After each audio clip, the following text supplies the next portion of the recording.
Irmãos, a igreja está vivendo um tempo muito desafiador e importante para a sua continuidade, para a sua subsistência, para a continuidade do seu testemunho nesse mundo. É claro que Cristo é o Senhor da igreja e Ele prometeu que as portas do inferno não prevaleceriam contra a sua igreja. Nós cremos nas palavras de Cristo e cremos na suficiência do seu poder para sustentar a sua igreja neste mundo, independente do que venha a acontecer. Mas nós, enquanto cristãos, também precisamos estar atentos aos desafios que estão surgindo nesse novo tempo que nós estamos vivendo,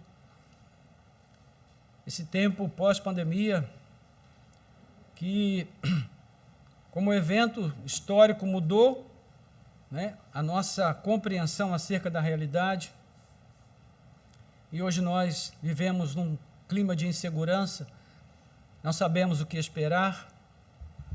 A única coisa que está certo para nós é que nós vivemos num mundo hoje onde a sensatez, a coerência, a lucidez são coisas que já não têm mais peso como tinham há alguns anos passados.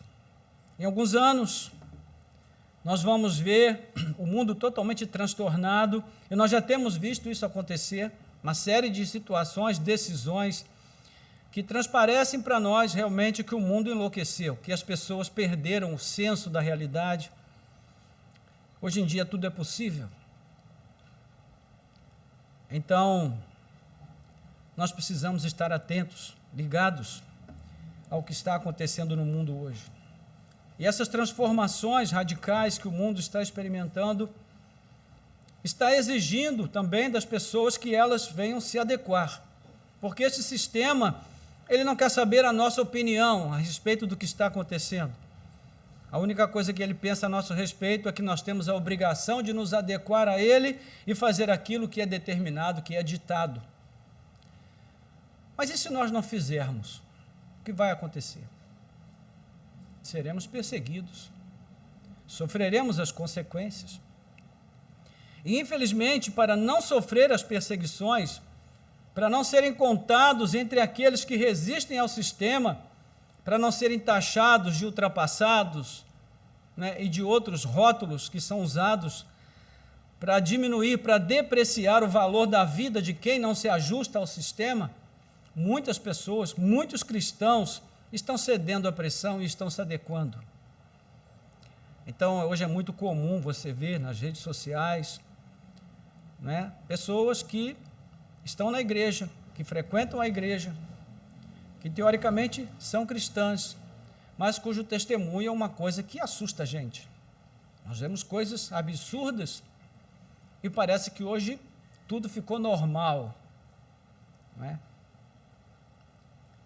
Mas a questão é como não viver com medo diante de um cenário como esse. O medo é um instrumento que o sistema usa para nos pressionar. O medo é o instrumento que o sistema usa para nos fazer ceder à necessidade de adequação àquilo que ele nos impõe. Né?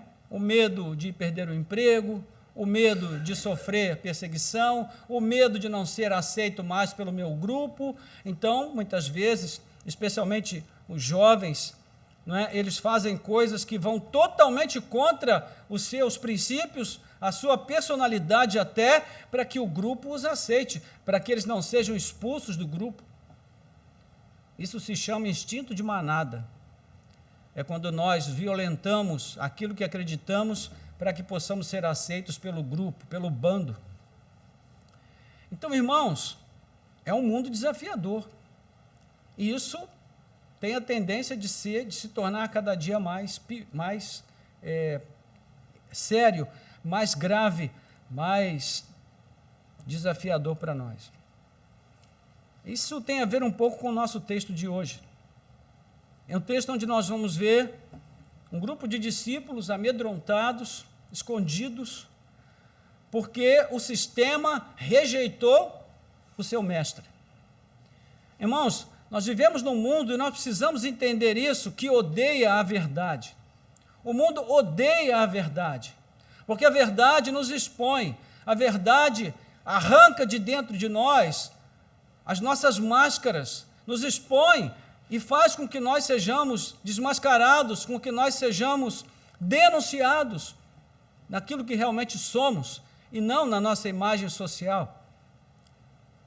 Então Jesus foi rejeitado, ele foi condenado, ele foi crucificado do ponto de vista social, político, porque ele era uma pessoa que vivia na verdade, porque ele falava a verdade e porque ele confrontava todos com a verdade. Todos. Irmãos, não é fácil você viver ao lado de uma pessoa que vive na verdade. Não é? Veio Pedro e disse: Senhor, vou morrer por ti. E Jesus disse para ele: rapaz, você vai me negar 3 vezes antes que o galo cante. Jesus não podia ter contemporizado, irmãos, né, ter dito: poxa, Pedro, eu sei, você é um bom discípulo, realmente é capaz de você morrer por mim. Ele sabia que Pedro não ia fazer nada disso, mas ele podia ter contemporizado. Mas não, o que ele faz? Ele diz: Pedro, você não é o que você pensa que é. Aí vem aquela mulher e diz: bem-aventurados os seios que te amamentaram. Jesus podia ter dito: mulher, que palavras doces. Fico impressionado com a sua sensibilidade, você é quase uma poeta. Mas não, ele diz: mais bem-aventurado é aquele que ouve a minha palavra e a aguarda e a pratica. Não é fácil, irmãos. Viver na verdade, viver com a verdade, não é fácil. Por isso o mundo odeia a verdade. Esse sistema odeia a verdade. E isso não era diferente nos dias de Jesus. Por isso, do ponto de vista social, político, foi por isso que ele foi morto, porque ele era uma pessoa que vivia na verdade. E quando ele foi morto, os seus discípulos pensaram: poxa, se fizeram isso com o nosso mestre. Aliás, Jesus já havia dito isso, né? Se fazem isso com o dono da casa, o que farão com os seus serviçais? Ou seja, Jesus está dizendo: se vão fazer isso comigo, imagine o que farão com vocês. Então, eles se esconderam, tiveram medo. Mas como viver sem medo?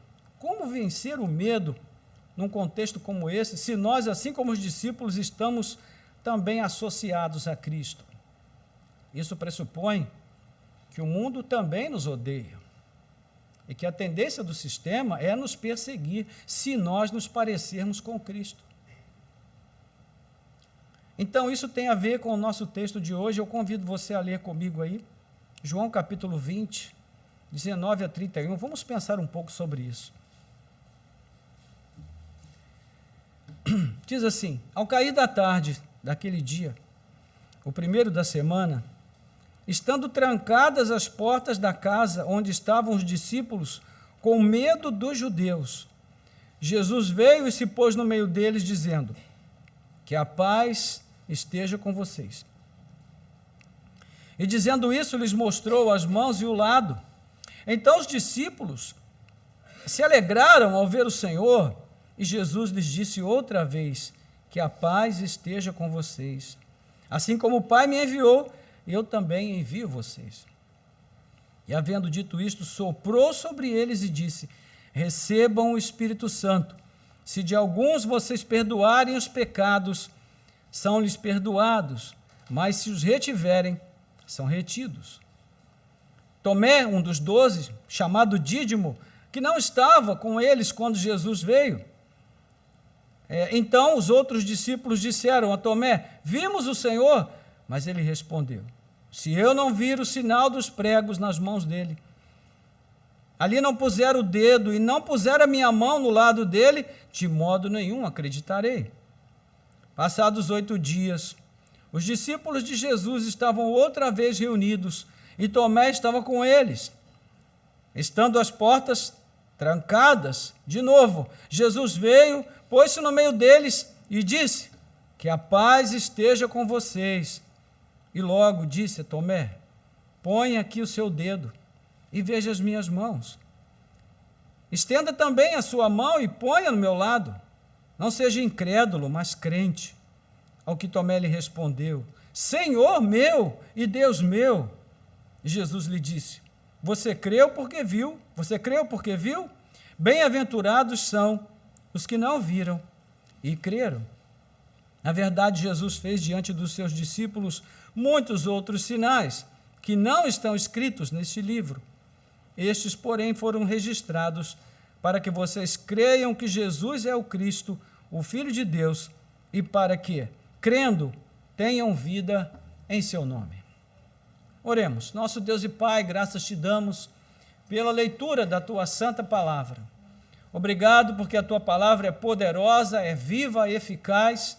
Ó Deus, e nós precisamos que ela, nessa noite, fale, ó Deus, profundamente aos nossos corações, de tal maneira que por ela nós sejamos encorajados a enfrentar os desafios de viver num mundo que despreza o Senhor e a tua verdade, a tua palavra.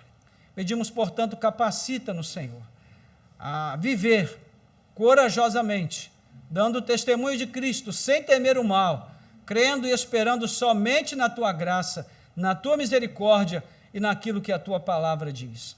Nós te pedimos, abençoa-nos, abra os olhos do nosso entendimento, para entender o que o Senhor tem para nós nessa noite. Nós oramos em nome de Jesus. Amém. Por que os discípulos de Jesus estavam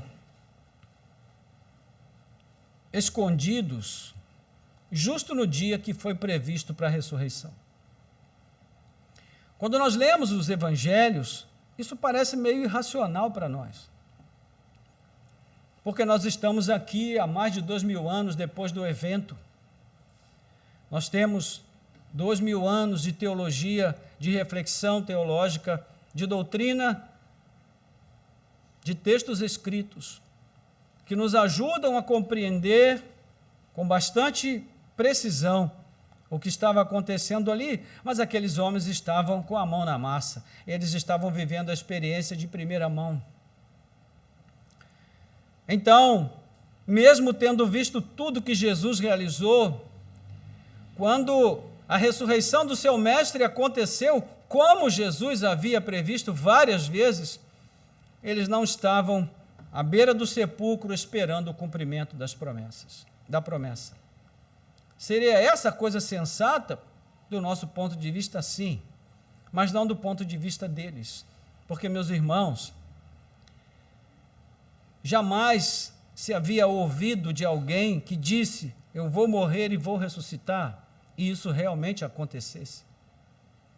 A única pessoa com quem isso se cumpriu foi Jesus. Um fato inédito. Se é inédito para nós, imagine para aqueles homens que viviam ali, naquele momento, a experiência de primeira mão com Cristo. Então, para entender o que se passava com eles, e para nos ajudar a entender como nós podemos romper esse quadro que se configurou nas vidas deles, de tanta insegurança, de tanto medo, nós precisamos pensar um pouquinho no contexto de tudo isso. Na sexta-feira da semana da Páscoa, José de Arimateia havia sepultado o corpo de Jesus. Um grupo de mulheres que havia seguido o Senhor, que havia seguido José de Arimateia para ver onde ele depositaria o corpo, não é? Maria Madalena, Joana e Maria, mãe de Tiago, depois de terem guardado o sábado, elas foram ao sepulcro com a intenção de embalsamar o corpo de Jesus. Prepararam tudo, levaram as especiarias, mas quando elas chegaram lá, elas encontraram a porta do sepulcro aberta, a pedra rolada, e não havia o corpo dentro do sepulcro. O que elas imaginaram? Roubaram o corpo do Senhor. Foi o que pensaram no primeiro momento. Então, enquanto elas ainda estavam perplexas, tentando entender o que havia acontecido, 2 anjos resplandecentes aparecem diante delas e perguntam: por que vocês procuram dentre os mortos aquele que vive? Ele não está aqui, mas ressuscitou. E os anjos ainda disseram: lembre-se de como ele havia prevenido vocês quanto a isso, quando estava na Galileia, dizendo que era necessário que o Filho do Homem sofresse nas mãos dos pecadores e fosse crucificado e ressuscitasse ao terceiro dia. Então, irmãos, uma coisa que nós já percebemos aqui de imediato é que a fé está ligada à memória. A fé está ligada à lembrança daquilo que Deus tem falado aos nossos corações. É à medida que nós guardamos a palavra de Deus que a fé se consolida em nós, que ela pode ser uma fé amadurecida dentro de nós e pode nos levar a enfrentar as lutas, os desafios da vida com coragem, com ousadia, porque a palavra está guardada na nossa mente. E nós temos vários textos bíblicos que falam sobre isso. Não é? O salmista, lá no Salmo 19, naquele texto bem conhecido, guardei no coração a tua palavra para não pecar contra ti. Ou Deuteronômio capítulo 6, onde o Senhor vai ali ordenar no Shema, ouça Israel, o Senhor vosso Deus é o único Senhor. E essa palavra que hoje ordeno a vocês, vocês guardarão no coração, vocês a atarão aos pulsos, a sua mente, vocês repetirão essa palavra, inculcarão aos seus filhos, a todas as gerações, para que todos guardem a palavra do Senhor e vivam por ela. No capítulo 8 de Deuteronômio, o Senhor diz, eu trouxe vocês a esse deserto para provar vocês, para que vocês entendessem que nem só de pão o homem viverá, mas de toda palavra que procede da boca de Deus. É disso que o homem viverá. Então, irmãos, o que sustenta a nossa fé não é uma nova experiência a cada dia, não é uma experiência de arrepio que nós sentimos no culto, não, é quando nós guardamos a palavra de Deus nos nossos corações, pois é essa palavra que alimenta a nossa fé. Então as mulheres se lembraram das palavras de Jesus. Elas voltaram do túmulo e foram anunciar aos 12 e a todos os que estavam com eles o que tinha acontecido, mas o texto diz que eles não puderam crer no que eles ouviram.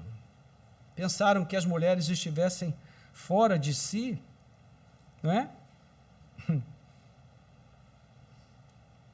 É muito interessante como nós temos dificuldade de crer em algo que desafia o nosso entendimento, que está fora da nossa caixinha, não é?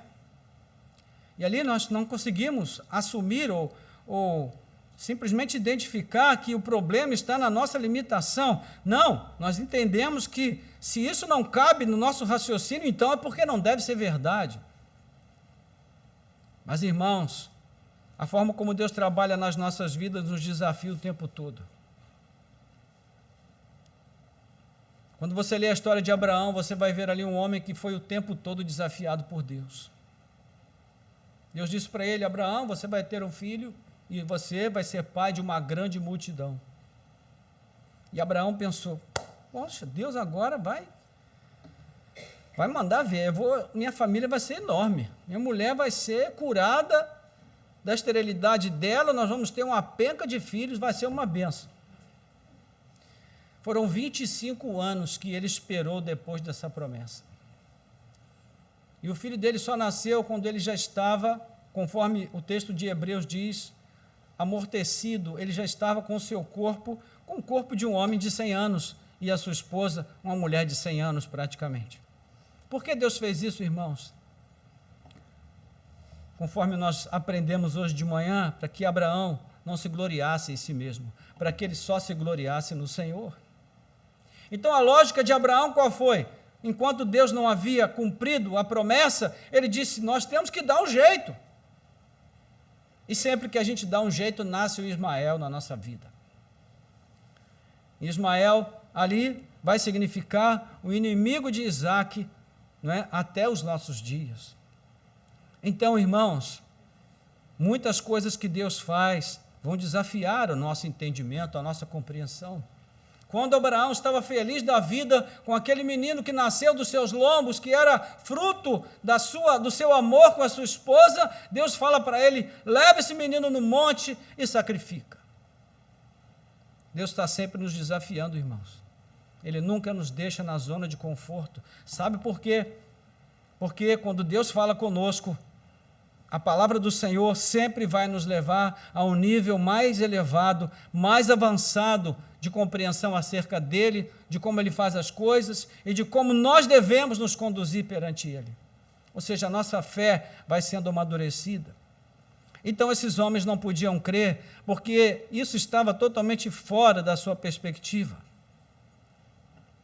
Então, Pedro foi ao túmulo com João e não encontrou nada ali, além de lençóis de linho que haviam sido que haviam sido usados e dobrados, né, para envolver o corpo de Jesus. Eles estavam dobrados ali agora, e quando Pedro e João chegaram e viram aquela situação, eles certamente pensaram a mesma coisa que as mulheres: o corpo foi roubado. Bem que João foi tomado ali de um misto de esperança junto com Pedro e ceticismo ao mesmo tempo, e os dois ficaram admirados e voltaram para casa. Então, para nós podermos captar o que se passava na mente daqueles homens e dos demais seguidores de Jesus, nós precisamos do texto de Marcos. No capítulo 16, versos 9 a 11, está escrito assim: havendo Jesus ressuscitado de manhã cedo, no primeiro dia da semana, apareceu primeiro a Maria Madalena, da qual tinha expulsado 7 demônios, e partindo ela foi anunciá-lo àqueles que, tendo sido companheiros de Jesus, estavam tristes e choravam. Esse é o relato de Marcos.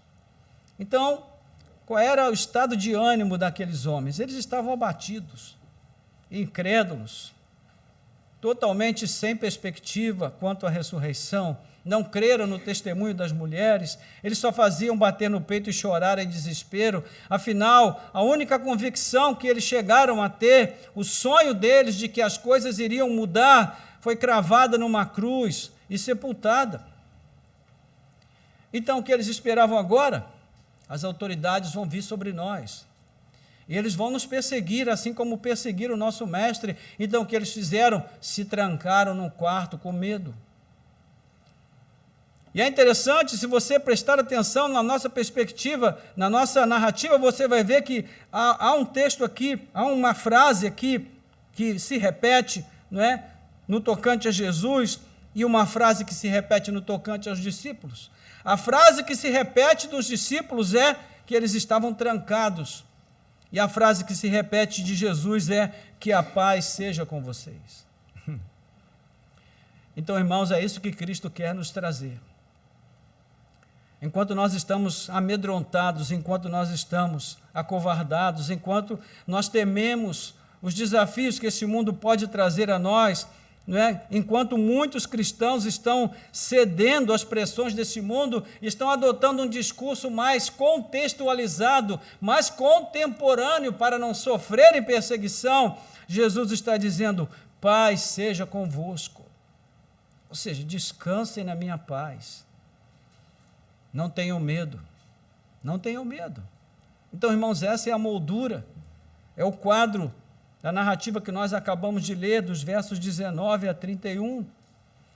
E aqui, quando nós lemos atentamente os evangelhos, nós percebemos que os discípulos queriam crer nas coisas que Jesus dizia, mas era difícil para eles, irmãos, aceitar o que Jesus dizia. O texto, então, é muito correto quando diz que eles não puderam crer no testemunho das mulheres. Então, lá atrás, quando Jesus anunciava a sua paixão, e Pedro e os demais discípulos diziam: não, Senhor, fica tranquilo que nós estamos contigo, ninguém vai pôr a mão no Senhor, nós vamos contigo até o final. Eles acreditavam, irmãos, que o seu discurso era verdade. Mas a questão é que eles não conheciam a si mesmos tão bem quanto pensavam que conheciam. Assim como você e eu não nos conhecemos como nós pensamos que conhecemos. É por isso que Deus permite que provas e desafios venham sobre as nossas vidas, para que nós saibamos o tamanho da nossa fraqueza e conheçamos o tamanho da graça e do amor de Deus quando Ele cuida de nós. A vida oferece muitos testes à fé, muitos. Na maioria deles, ou nós somos reprovados, ou passamos ali com 6 ou 7, no máximo. Então, os discípulos de Jesus também estavam sendo submetidos agora a um grande teste. O que vemos aqui é uma luta que se deu no momento em que eles perderam a presença física de Jesus. Como continuar a crer no Messias que havia sido pendurado numa cruz 3 dias atrás? Então eles pensaram, todos vamos morrer como ele. Esse era o fato, irmãos, determinante. Era a imagem que ficou gravada nas suas retinas e que golpeava suas mentes o tempo todo. Nós também seremos perseguidos. Não há esperança. Então a lógica levou aqueles homens a pensarem, bom, nós seremos os próximos, então a coisa mais sensata é nos escondermos. Então, a coisa certa para eles é que, no tocante àquele momento, o que parecia para eles é que o poder, o domínio e o controle dos eventos estavam nas mãos de Anás, Caifás, Pilatos, Roma, César, menos nas mãos de Jesus. Ou seja, o sistema deste mundo é que tem o controle. Não é? Então, qual era a conclusão? Acabou tudo. Não tem mais em quem esperar. É o que dizem ali os discípulos de Emaús, quando Jesus pergunta, está acontecendo aqui com vocês? Por que vocês estão caminhando tristes? E eles disseram, poxa, só você que é um forasteiro não sabe o que está acontecendo? Nós esperávamos que ele fosse o Messias, mas já 3 dias se passaram e nada. Então estamos voltando para o nosso quartinho do medo. Estamos voltando para o nosso quartinho da incredulidade. Vamos voltar para a nossa vida antiga. Irmãos, não é isso que acontece com a gente? Basta que Deus demore, entre grandes aspas, a nos responder no momento de aflição e angústia que vivemos. O que é que nós fazemos? Nós voltamos para o nosso quartinho do medo, da insegurança, da incredulidade. Mas veja, Cristo desafiou aqueles homens e desafia a nós a viver com o paradoxo. O paradoxo faz parte da nossa fé o tempo todo. Então, eles viram que havia algo mais somente quando Cristo apareceu para eles. Porque, irmãos, nós somos desafiados como eles a crer sem ver. Enquanto eles foram desafiados a crer após terem visto o Filho de Deus perante eles, 3 anos depois a sua esperança foi tirada e não tinham mais Jesus com eles. Esse era o espírito daqueles homens trancados em algum lugar ali na periferia da cidade santa. E o que fazer agora? Foi exatamente isso, que logo ao entrar, Jesus percebeu, então ele já foi chegando e mostrando as suas mãos e o lado, e foi só depois disso, João diz que eles se alegraram, no versículo 20, e dizendo isto, lhes mostrou as mãos e o lado, então os discípulos se alegraram ao ver o Senhor. Eles se alegraram porque viram. Ou seja, não era apenas Tomé o incrédulo, mas todos eles. Imagine o tanto de perguntas que devem ter enchido suas mentes naquele momento, quando eles viram Cristo ressuscitado. Mas não estava previsto? Estava, só que era um fato inédito. E a maioria dessas coisas, irmãos, são coisas que ainda nos chocam até o dia de hoje. Porque tudo que Deus faz é surpreendente, é glorioso, é maravilhoso demais para a nossa compreensão, para a nossa limitada mente humana compreender em plenitude. E nesse sentido, de certa maneira, nós sabemos muito mais hoje do que eles sabiam naquele momento que eles estavam vivendo ali. Então, Tomé não estava com eles na primeira vez que Jesus apareceu. Só depois que Tomé chegou e os outros contaram a ele as novidades, foi que ele percebeu que algo havia acontecido durante a sua ausência, mas ainda assim ele disse, não, se eu não puser ali as mãos, se eu não vir o sinal dos pregos, não puser o dedo, não puser a minha mão no lado dele, de modo nenhum acreditarei. Esse também é o drama de cada um de nós. Assim como Tomé, nós queremos crer, mas primeiro nós queremos ver. Infelizmente, isso tem matado a fé na igreja. O que nós temos feito hoje, irmãos, é viver mais ou menos como Tomé vivia. Nós queremos ter provas para que nós possamos crer. Então, esse é o ponto da atenção para nós, assim como era para eles, o poder de crer sem ver. Dietrich Bonhoeffer trabalhava essa questão demonstrando que aquilo que Deus fez por nós e em nós é algo de caráter definitivo. É por isso que, conforme nós aprendemos hoje pela manhã, quando a Bíblia diz que nós estamos assentados nos lugares celestiais em Cristo, isso é um fato, é verdadeiro. Porque, no ponto de vista de Deus, isso é algo definitivo, já está consumado. Mas nós ainda precisamos viver em um estado provisório de vida, mesmo que seja uma vida já na perspectiva da eternidade. Então, nós vivemos entre o eterno e o temporal. Nós vivemos entre o real, que ainda não pôde ser visto, e o irreal, que os nossos olhos veem diariamente, porque, irmãos, o que nós vemos diariamente é o irreal. O que Deus nos diz na sua palavra é que é o real. Porque o que nós vemos diariamente vai se desfazer cedo ou tarde. Mas o que Deus nos mostra na sua palavra jamais será desfeito. Então, aí é que reside o nosso desafio, entre o extraordinário da fé e o ordinário dos nossos olhos, não é? Nós sentamos aqui na escola bíblica hoje pela manhã e ouvimos o quanto a poderosa graça de Deus tem feito por nós.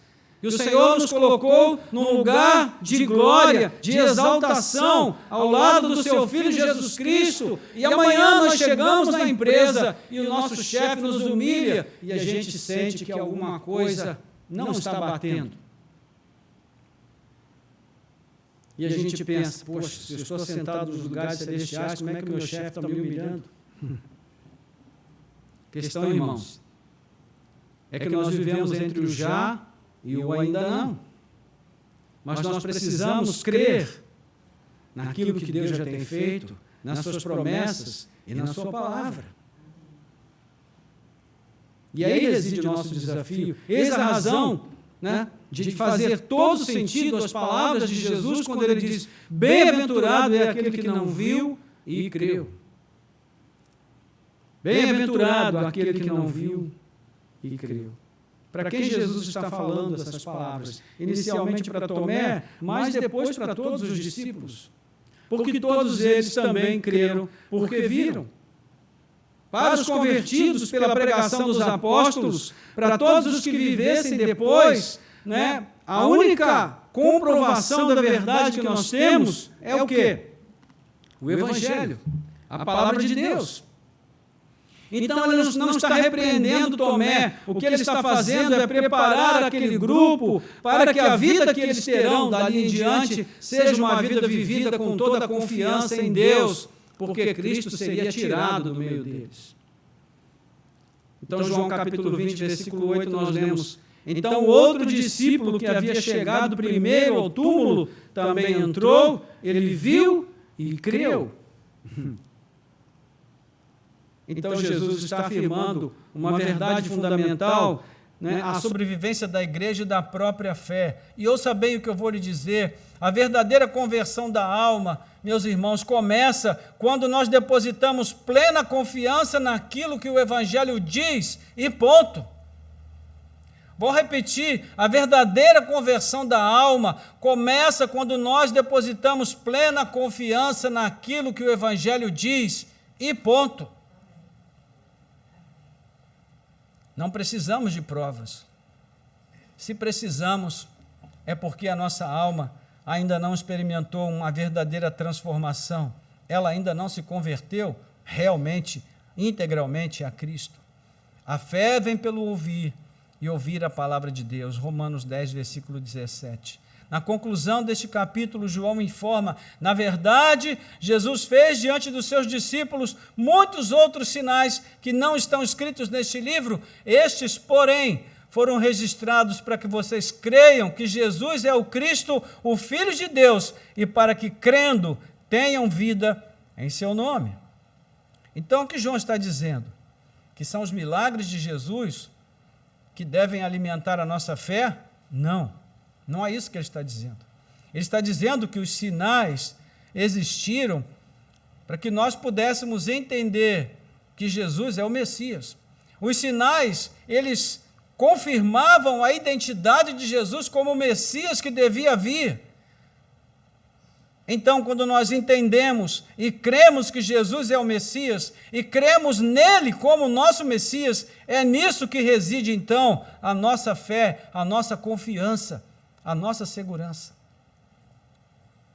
O fato é que os sinais que Jesus realizava, tinham esse propósito, mas as pessoas não viam isso. Elas estavam sempre em busca dos próprios sinais, em busca do pão, em busca de uma solução provisória, quando Deus queria dar a elas uma solução definitiva. Então, observe que ter a vida eterna é consequência de crer em Jesus como Cristo, o Filho de Deus, em outras palavras, o Messias. Ele está dizendo que estes sinais foram registrados para estimular a fé também em nós, não é?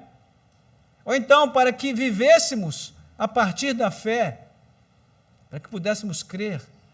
Consequentemente, irmãos, o que produz a fé não são os sinais, os milagres, mas a palavra de Cristo que os evangelhos registram. Então, lendo sobre o que Jesus realizou, nós podemos receber a fé e a confiança pelo testemunho da sua palavra. Veja aqui mesmo em João capítulo 12, verso 37, diz assim: apesar de todos os sinais que Jesus havia realizado, não creram nele. Então a fé, acima de tudo, é um ato de vontade soberana de Deus. Ela não vai ocorrer no coração de todo mundo, somente naqueles a quem aprover o Senhor conceder o dom de crer. Mas isso não tira a nossa responsabilidade. Isso não serve como justificativa para a dureza do coração. Nós precisamos ter um coração capaz de crer em Deus, capaz de crer na sua palavra. Essa é a resposta do paradoxo, irmãos. A palavra de Deus é o elemento palpável que nós temos, que nos liga à fé. É através dessa palavra que nós vemos espiritualmente a Cristo com os olhos da fé e confiamos nele. Então, crer não é abrir mão da razão. Quantas vezes você escuta as pessoas dizendo: não, a fé é um salto no escuro. Salto no escuro, irmãos, é gastar mais no cartão de crédito do que a gente pode pagar. Isso é salto no escuro. Mas crer em Jesus, confiar em Deus, não é salto no escuro. A fé não é isso. A fé é uma confiança, é uma segurança plena que nós temos naquilo que Deus diz. Crer é aprender a depositar inteiramente a nossa confiança na sua palavra. E existem lampejos na vida dos discípulos que nos ensinam isso. Veja na pesca maravilhosa, eles pescaram a noite inteira, não apanharam nada. Aí Jesus chega, que naquele momento era um desconhecido para eles, e diz assim: vamos pescar. E eles dizem: Senhor, pescamos a noite inteira e não apanhamos nada. Mas Jesus disse: não, vamos lá. Então, quando Jesus mandou que eles lançassem as redes, eles disseram: Senhor, nós trabalhamos a noite inteira e não apanhamos nada, mas sob a tua palavra nós lançaremos as nossas redes. Isso, irmãos, é fé. Você foi ali, fez de tudo, não conseguiu nada. Aí Jesus fala: volta lá no mesmo lugar. A lógica te diz que você não vai conseguir, porque o lugar é o mesmo. A atitude é a mesma, você vai fazer o mesmo que tinha feito antes, mas agora é Jesus que está dizendo, vai. Então você vai. Não porque você realmente tem confiança que vai acontecer, mas porque Jesus disse para você ir. A palavra dele é que muda as circunstâncias. Então, é nisso, irmãos, que nós devemos crer e esperar. É isso que nos pode libertar do cativeiro do medo. A partir desse ponto, nós passamos a pensar por meio da fé. A fé é um modo de pensar, de enxergar a realidade, de encarar a vida. Nas palavras de Anselmo de Cantuária, ele dizia, nós cremos para entender. Primeiro vem a fé, o entendimento vem depois. Então, é assim que Pedro exalta a fé dos irmãos que viviam lá no norte da Ásia Menor, quando ele diz no capítulo 1, versos 8 e 9, mesmo sem tê-lo visto, vocês o amam, mesmo não o vendo agora, mas crendo nele, exultam com uma alegria indescritível e cheia de glória, obtendo o alvo dessa fé, a salvação da alma. Será que nós temos hoje, irmãos, essa mesma fé que enche o nosso coração de uma alegria indescritível, cheia de glória? Infelizmente, nós perdemos de vista essa perspectiva. Nosso coração só está pleno de alegria quando nós alcançamos os nossos objetivos. Mas se não alcançamos, ficamos entristecidos, cabisbaixos, desanimados, incrédulos. E eu quero avançar para concluir essa breve reflexão, pensando sobre o versículo 22, quando diz: e havendo dito isto, soprou sobre eles e disse-lhes, recebam o Espírito Santo. Irmãos, esse foi o último ato de Jesus antes de se despedir dos discípulos. O sopro do Espírito Santo sobre eles. O Espírito de Deus, o pneuma no grego e a ruá no hebraico, é lembrado aqui à luz de Gênesis, na criação do homem, na primeira criação. E o verbo usado aqui, traduzido por soprar, é o mesmo que foi usado na versão grega do Antigo Testamento, lá no texto de Gênesis, quando Deus sopra nas narinas do homem, do primeiro homem. E também a mesma palavra usada em Ezequiel, na ordem dada ao vento para soprar sobre os ossos secos, capítulo 37 de Ezequiel, versículo 9. Então fazem muito sentido neste ponto as palavras de Jesus em Apocalipse 21, 5, quando ele diz, eis que faço novas todas as coisas. O sopro do Espírito Santo concedeu àqueles discípulos a autoridade para perdoar pecados, mas também os capacitou a chamar pessoas a viverem na fé, mesmo sem ver. Os próprios discípulos foram elevados a um nível superior de compreensão, porque receberam o Espírito naquele momento. Então, irmãos, do que é que nós temos precisado nesses dias? Nós temos precisado dessa ação poderosa do Espírito Santo nas nossas vidas. É disso que nós temos precisado. Mas é isso que nós temos buscado?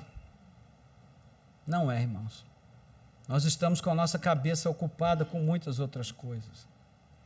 Nós estamos como Marta, correndo de um lado para o outro, querendo dar conta de tudo, enquanto Jesus diz assim, olha, a sua irmã escolheu a melhor parte, porque não lhe será tirada. Meus irmãos, todas as nossas inquietações nessa vida, todas as coisas que perturbam a nossa mente, que tiram a nossa paz, são coisas que nos serão tiradas cedo ou tarde. A única coisa que não nos será tirada será a nossa comunhão com Cristo. Isso não será tirado. Então, deveria ser algo para o qual nós atentamos o tempo todo, para onde deveríamos investir a nossa energia, as nossas forças, a nossa dedicação. Então, é o Espírito que nos capacita a ir além dessa vida humana comum e limitada, oprimida pelo medo, pela insegurança, além da vaidade da natureza decaída, das nossas paixões, dos nossos temores, do peso que amedronta a nossa alma, que aflige o nosso coração. Veja que por várias vezes o texto chama a atenção para essas palavras que nós citamos anteriormente. Paz seja com vocês. Paz seja com vocês. Jesus vai repetir isso 3 vezes no texto. E o que isso quer nos ensinar, irmãos? Que quando nós confiamos plenamente nas palavras de Cristo, a paz que Ele pode dar enche os nossos corações. Não existe mais medo, não existe mais aflição, perturbação, ansiedade, angústia. Veja, o apóstolo Paulo, escrevendo aos Filipenses, no capítulo 4, ele diz assim, olha, não andem ansiosos por coisa alguma, antes façam conhecida diante de Deus as suas necessidades pela oração, pela súplica, com ações de graças, e a paz que excede todo entendimento guardará os vossos corações em Cristo Jesus. Ou seja, nós estamos lançando sobre Deus os nossos fardos, estamos colocando aos pés de Cristo as nossas inquietações, os nossos temores, e em lugar de tudo isso nós recebemos o quê? A sua paz, que enche os nossos corações. Diferente, irmãos, de toda essa pressão que esmaga o nosso coração, a nossa alma, que nós vivemos durante a nossa jornada terrena, o que pode trazer alívio a tudo isso? A manifestação de Cristo. Essa paz que só a sua presença pode trazer. Trata-se da paz com Deus, de reconciliação com o nosso Criador. Então é essa presença doce do Espírito Santo que é soprado por Cristo, que traduz aos nossos corações a sua palavra, a sua verdade, e que aplica eficazmente essa verdade no íntimo de cada um de nós. Foi por isso que também a nós Jesus enviou o seu Espírito. Ele tem cuidado de nós, Ele tem zelado pelo nosso bem-estar, pela nossa segurança, pela nossa confiança. É por isso que Ele disse para os discípulos, eu não vou deixar vocês órfãos, mas eu enviarei o meu Espírito, e Ele estará para sempre com vocês. Irmãos, que Deus zeloso, que Deus amoroso, que Deus cuidadoso, que Deus de graça, de bondade. Jesus não precisava ter feito isso, Ele poderia ter dito, olha, eu já fiz aqui a minha parte, já dei a vocês as provas que vocês precisavam, então agora vocês dão um jeito de vocês aí, porque eu estou indo embora. Não.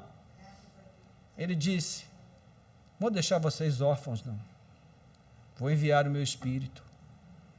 Então, meu irmão, minha irmã, você não é um órfão. Você tem a presença do Espírito Santo na sua vida.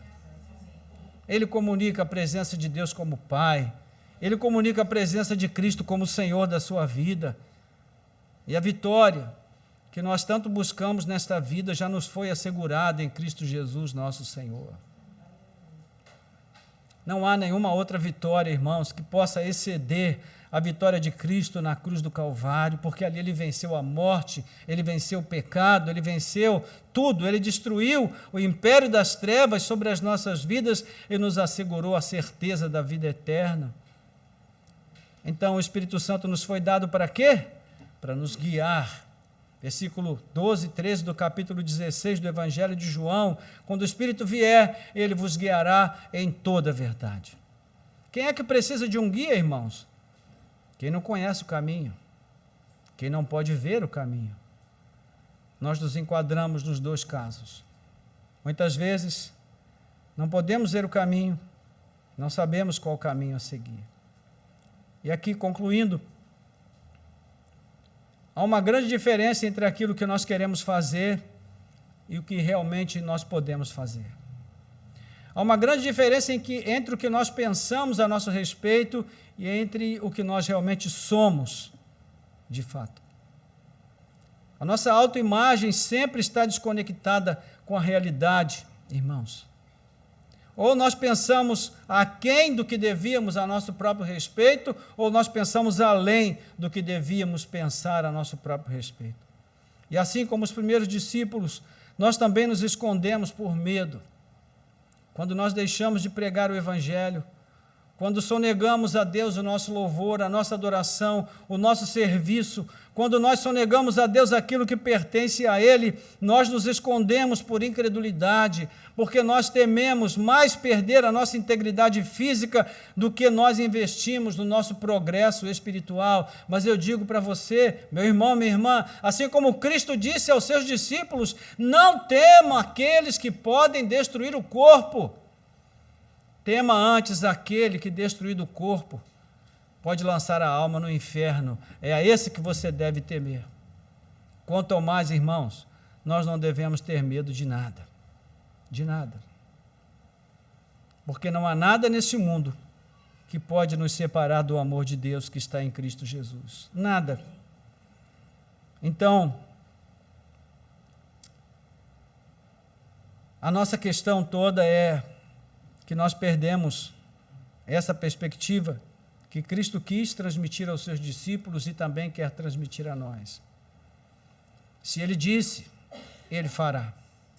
Se Ele disse, Ele cumprirá.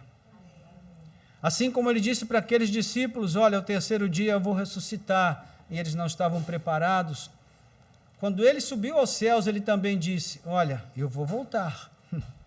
E quando Ele voltar, muita gente não estará esperando a sua volta. Muita gente estará com a sua lamparina sem azeite, despreparada para receber o noivo. E eu faço votos, irmãos, que esse não seja o nosso caso. Então, Paulo já adverte severamente a esse respeito, quando ele afirma categoricamente que nós, para vivermos esta vida de confiança em Deus, nós precisamos viver segundo o Espírito e não segundo a carne. A razão é simples, porque foi em Cristo que Deus realizou por nós aquilo que era impossível à lei, ou seja, nos justificar. Então, só há justificação para nós se nós pensarmos com a mente de Cristo, com a mente do Espírito de Cristo. E é isso que Deus quer fortalecer e renovar em nós, nas nossas convicções. Então eu digo para você, precisamos orar mais a esse respeito. Precisamos pedir mais a Deus, Senhor, tira todo o medo do meu coração. Faz de mim um crente corajoso. Abre a minha boca para eu falar de Jesus, para eu dar testemunho da verdade. Não importa o quanto isso me custar. Hoje, irmãos, nós ainda podemos falar de Jesus abertamente, desde que nós sejamos sábios para isso.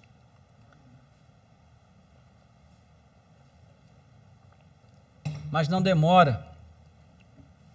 E a evangelização vai ser proibida. Então vamos aproveitar enquanto nós ainda temos tempo, para fazermos valer esses atos de coragem em nome de Cristo, que podem honrá-lo e glorificá-lo em nossas vidas, que podem alimentar e fortalecer a nossa fé e nos libertar da escravidão do medo.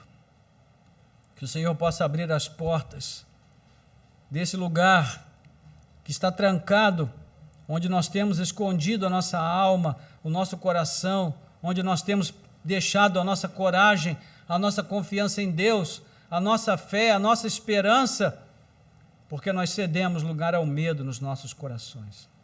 Que o Senhor nos liberte, que Ele abra essas portas, que nós saiamos e nunca mais voltemos para este lugar, entendendo, irmãos, que as nossas vidas estão nas mãos de Deus. E Ele fará delas o que melhor lhe aprouver, mas eu digo para você, sempre será o melhor para nós. Sempre será o melhor para nós. Amém? Glória a Deus. Tenho apenas quero apenas orar com os irmãos, com base naquilo que nós acabamos de ouvir da palavra de Deus.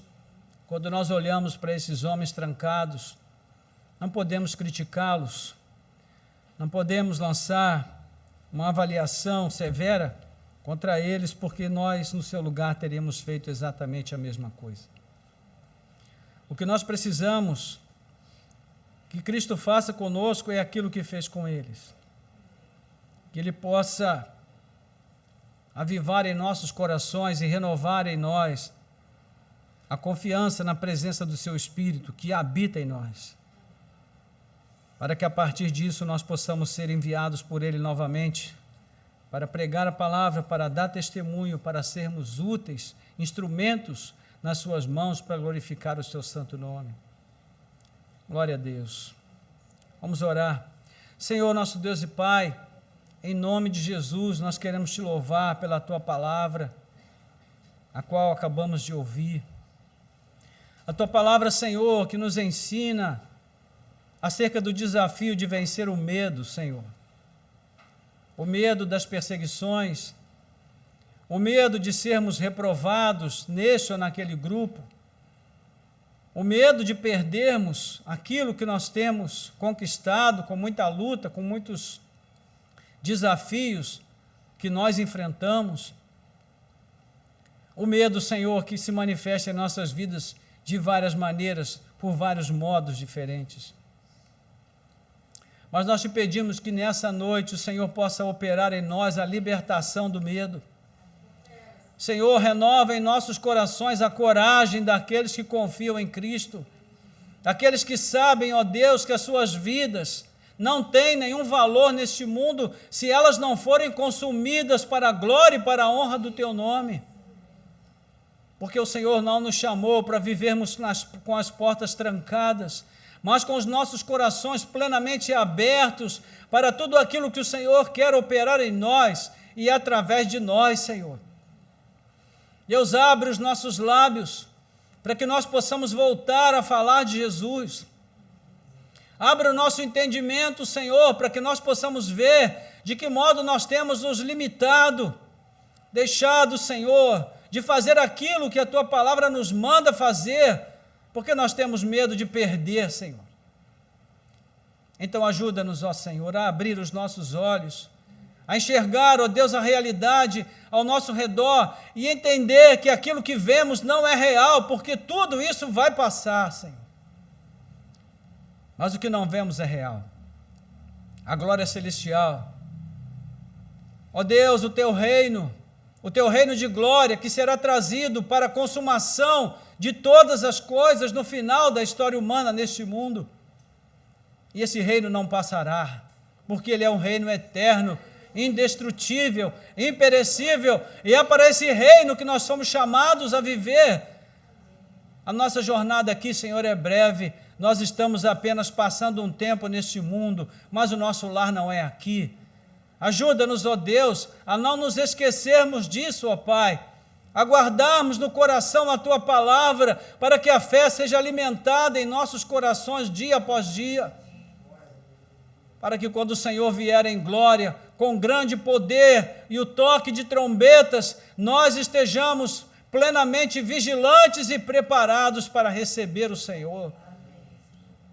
Ó Deus, desperta-nos, ajuda-nos, Senhor, a vencer este lugar de insegurança, de angústia, ó Deus, de desconfiança, que sempre está presente na nossa vida, especialmente se manifestando quando nós enfrentamos desafios grandiosos, como a doença, como a perda do emprego, como a crise no casamento, os problemas relacionados à nossa vida no tocante ao trato do dia a dia com este mundo, Senhor, as crises que enfrentamos, enfim, Senhor, desafios que muitas vezes minam a nossa resistência e roubam a nossa confiança em Ti, Senhor. Pai amado, traz à nossa memória aquilo que nos pode dar esperança, que as misericórdias do Senhor não têm fim, que elas se renovam a cada manhã, e é nisso que nós devemos esperar, confiantes na Tua palavra, porque a Tua palavra é a verdade, Senhor, e não há outra verdade na qual nós devemos crer e esperar. Então, ó Deus, liberta-nos de tudo aquilo que nos aprisiona no cativeiro do medo. Ó Deus, e como a Tua palavra vai dizer ali em Hebreus capítulo 10, que nós possamos, ó Deus, ter ousadia para entrar pelo novo e vivo caminho consagrado pelo sangue de Jesus, pois é neste caminho que nós devemos andar, Senhor, seguros em Ti, sustentados pela Tua graça, amparados pela Tua mão, Senhor, e fortalecidos com o Teu poder. Nós Te pedimos e entregamos as nossas vidas aos teus cuidados, orando agradecidos em nome de Jesus. Amém. Amém. Louvado seja Deus. Muito bem, irmãos, estamos